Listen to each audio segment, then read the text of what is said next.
C'est le moment de parler politique. Elsie, Marc-André, Antoine, bonjour à vous trois. Bonjour.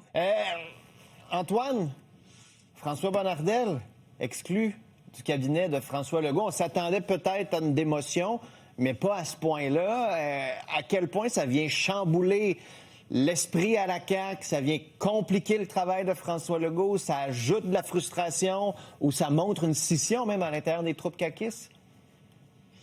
Absolument. Et on a senti aussi François Bonnardel dans son message assez acrimonieux. Hein? Il était assez déçu de tout ça. Il a dit extrêmement déçu. Les mots ont un sens. Moi, ça me fait penser à un remaniement de 2002, le fameux remaniement de Bernard Landry qui avait conduit au plus gros conseil des ministres de l'histoire, le 36 ministres. Ah ouais. Mais il avait exclu quand même Guy Chevrette et Jacques Brassard, deux péquistes de la première heure. Donc, c'est le même genre d'exclusion qu'on a là, au nom du même principe, c'est-à-dire la jeunesse. Et M. Bonnardel n'est pas vieux, là? Ben non, il n'est pas boudard. Non, il n'est pas vieux, il a 57 ans. Ben c'est ça, c'est jeune. 57, c'est le nouveau 40. C'est jeune, puis c'est un bon cycliste d'ailleurs. Bon. Et donc, tout ça pour dire que effectivement, dans les troupes caquistes, moi, je sens une espèce de division. Il y a ceux qui disent quel outrage épouvantable au dernier des adéquistes. Hein? Ben oui. Il y avait Éric Kerr, il est parti, évidemment, il a démissionné. Après ça, là, il restait François Bonnardel. Puis, on sait à quel point, dans le temps, là, Gérard Deltel nous disait l'ADN de l'ADQ, c'est important dans la CAQ. Et là, il n'y en a plus là, d'adéquistes. Sauf que il y a l'autre camp qui dit ouais, mais François Bonnardel, il a mal paru à la commission Saclic. Il n'avait pas transmis les informations à l'autre ministre qui s'en venait en 2022. Hein, les voyants étaient ouverts. Puis aussi, si on remonte un peu plus loin, il était responsable 4 ans du dossier du troisième lien. Puis ça nous a mené au monotube, au bitube, au pont par million. Il l'a fait avancer, donc, ça n'a le pas été dossier. super bien géré. Donc, il y a les deux camps actuellement, je trouve, ce que je sens là au sein du caucus caquiste. Caquiste. Mais Marc-André, justement, cette démission-là, est-ce que ça nous montre que François Legault est prêt à aller loin pour amener du changement ou que ses repères sont perdus, perd des bons lieutenants? Puis c'est souvent ça quand tu fais du ménage. Tu perds les gens, tes fidèles. Puis quand tu perds tes fidèles, tes gens de confiance, c'est plus compliqué pour la suite, là. Bon, on va voir demain, Philippe Vincent, là, ça va être quoi la profondeur de ce changement-là? C'est sûr que de voir M. Bonnardel quitter le Conseil des ministres, ça nous démontre que M. Legault est prêt justement à se séparer de vieux routiers pour montrer justement qu'il est capable de relancer puis le renouveau au sein de son Conseil des ministres. Cependant, c'est sûr qu'à l'interne, on l'entend, il y en a qui sont mécontents, il y en a qui ne comprennent pas. Est-ce qu'on va plus comprendre cette décision-là demain à 14 heures? Peut-être. C'est ça aussi les dangers là, du pré-remaniement, c'est qu'il y a des décisions qu'on décide. Là, c'est tout ça, matin, on apprend ça, puis le message de M. Bonnardel, ça veut dire tout ça est planifié, est mis dans un horaire. Donc, hier, c'est la journée de M. Lamontagne et Mme Roy. Ce matin, c'est la journée de M. Bonnardel. On verra demain matin, c'est la journée de qui? Ça va être la journée à qui? C'est ça la question. Qui va passer dans le tordeur? Mais clairement, M. Legault n'a pas le choix de montrer ce renouveau-là, mais on sait déjà qu'il va garder des Christian Dubé, des Christine Fréchette à leur poste. Fait que là, faut que tu montres le renouveau doit arriver dans les autres ministères. Okay. Et clairement, M. Bonnardel est une victime de ça. Là. Elsie, la question que les libéraux posaient, c'est si M. Bonnardel saute du cabinet, il faut que Geneviève Guilbeault parte, mais pour le moment, ça ne semble pas être ce qui est dans les cartons, là. Mme Guilbeault pourrait peut-être bouger, mais va rester à l'intérieur du cabinet Legault. Ben, Mme Guilbeault, à ce qu'on entend, perdrait son titre de vice-première ministre. C'est quand même une démotion assez majeure. Elle reste autour de la table, quand même. Oui, mais elle serait pas, dans un monde idéal, elle aurait souhaité peut-être l'éducation, quelque chose comme ça. Elle va avoir un ministère beaucoup plus effacé.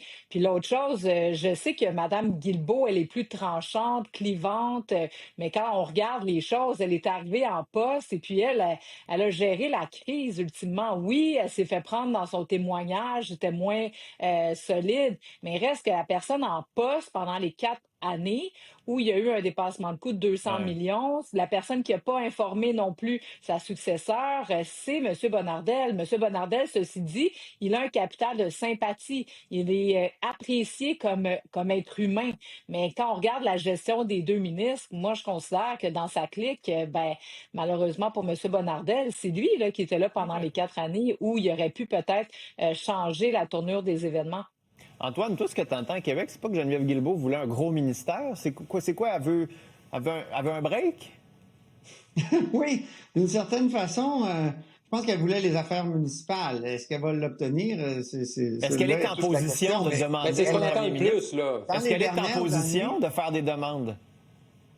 Oui, c'est ça qui est difficile, mais elle a pris beaucoup de balles pour l'équipe, selon elle, à ses yeux, et que donc là, elle ne voudrait pas être mise dans une situation où elle doit justement là, travailler, ramasser les problèmes de tout le monde, selon ce que j'ai entendu.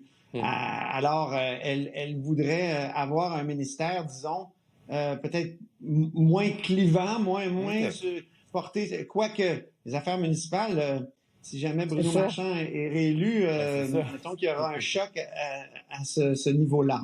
Marc-André, tout ça alors qu'on a encore des sondages légers qui nous montrent que la CAQ est 4e, le PQ est en avance, les libéraux, tu n'as pas un énorme effet, mais quand même, tu vois comment se dessine la prochaine campagne électorale. Est-ce que tu penses qu'après ce cabinet, après le remaniement, le caucus, il y en a qui vont être plus fâchés qu'on le pense? Il y en a là, qui vont se dire, là, l'heure du putsch est arrivée? Pas au lendemain. Moi, je pense que M. Legault a une fenêtre. Jusqu'à Noël. Sa dernière chance. Jusqu'à Noël.